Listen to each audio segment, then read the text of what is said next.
In today's video, I'm going to be showing you guys the easiest and the best way to be grinding the brand new Dark Aether Zone to unlock all the new schematics or just to get acquisitions when you load in. So with the new Dark Aether Zone coming out, guys, obviously it has brought us 3 new contracts that we can complete. There is an Escort mission, there is an Outlast mission, and then there is also a bounty contract. And straight away, one of the things you may notice as soon as you do load into this Dark Aether Zone is it is slightly bigger than some of the other ones that we have already had. Like, it probably is the biggest Dark Aether Zone that we've already got. Out of all 3, it's definitely the biggest, which can make it a little bit more challenging. You only have 15 minutes to get in, complete all 3 contracts, and get out safely before you do end up dying to gas.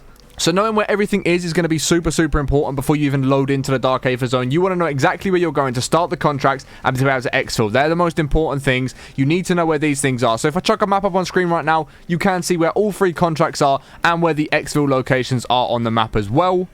But also before exfilling, you may notice when you're running to the exfil in the middle of the map, there is 3 exfil spores that are around. And what you need to do is destroy the 2 smaller ones, and then you need to destroy the bigger one. You don't have to do this before you exfil. If you do this, you are going to be able to take out the boss disciple. And within doing this, you are going to get a new reward rift open up as well to get some extra loot before you do end up leaving. However, I believe you can just exfil normally without doing this if you do want to, where the exfil is right next to them spores anyway. So another way of knowing where the contracts are as well, guys, if you look up in the sky, you will see these big yellow beams. You can probably see it on the gameplay that you're watching right now. There are big yellow beams in the sky, as if you was to go to a mystery box where there's normally the blue lightning in the sky. There is just a yellow beam in the sky, and this is going to indicate where all 3 of the contracts are started up. You just need to run over, activate the seal, and then once that is done, you're going to start the contract up. Then obviously go ahead and complete the contract that way.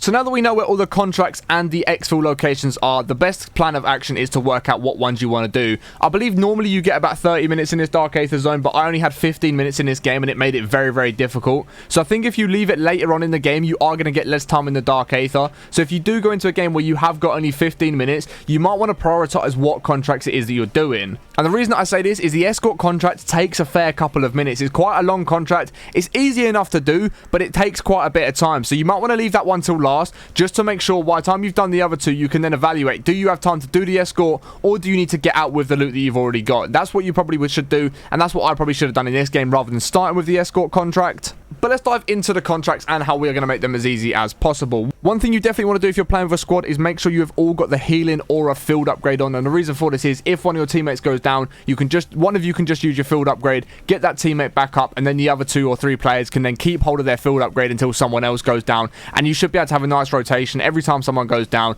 somebody should have the field upgrade available to get them up. And this is just super useful. Rather than having to waste a couple of seconds actually trying to revive your teammate, you can just pop your field upgrade, they're going to get back up on their feet, and you can carry on with a contract. But let's go into it from the contracts. So let's start with the Escort one. On the Escort one, again, it's very simple, same as the other Dark Aether Zone that was in. What you want to do is ideally have some sentry guns available, and the reason for this is you can put the sentry guns on top of the Escort and vehicle, so you can chuck them on top of there. This is going to help you take out some zombies. I recommend maybe putting 1 on the front and 1 on the back, or if you've got a couple of you guys, maybe 2 or 3 on the front and 2 or 3 on the back. Just as many sentry guns as you can, covering all angles, is really going to help you with this contract. Because if there's a couple zombies around, you'll be surprised at how quickly the health of the ACV does go down. You are going to lose health on that thing ridiculously fast. So you want to make sure you've got all angles covered. You know, you want to be using decoy grenades, Kaizen grenades, just to keep zombies away from the Escort vehicle with as much as you possibly can. But other than that, guys, it is a pretty easy contract. It's really not that difficult to do. The only thing with it, like I said before, is how long it does take. So that is one thing you do need to bear in mind, is the length of time that it is going to take you to be able to complete this contract.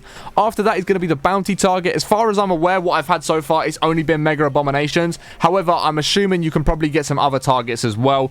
Again, with the bounty targets, it's super simple. What you guys want to make sure you're doing is obviously having tier 3 guns with legendary Aether tools on, which you probably have got if you're going into a Dark Aether Zone anyway. Maybe some of you guys should be using some of the weapons that are better for taking down bosses, maybe a VR11, which are really good for taking down bosses, or just whichever guns you guys know are really good at taking down bosses. Use those, get through the boss zombies nice and quickly, get rid of that bounty target as fast as you possibly can, because again, you want to be saving as much time as possible where you can. So the more of you there is, the better, because you can be able to take down that bounty target a lot faster. And again, make sure you've got those super overpowered weapons. Like I said, the VR11 is really good for taking down mega abominations and other bosses, but whatever guns you've got, make sure they're good at taking down bosses, and this is really going to help you with this bounty target. And then finally, for the Outlast contract, guys, it isn't too hard to do, but I will say there's a lot of zombies that do spawn in the later through you get it, and it's quite a small area. So if you and your team are all sort of stood in one corner, it could get very hectic very quickly. So you want to make sure, if you're playing with a squad, maybe a couple of you just stay outside of the Outlast zone and start picking off the zombies and taking taking them out before they all get into it, and a couple of you stay inside just to take out the few zombies that do come in, because otherwise you're going to have a whole bunch of zombies in a very small space, and it can get very, very crazy.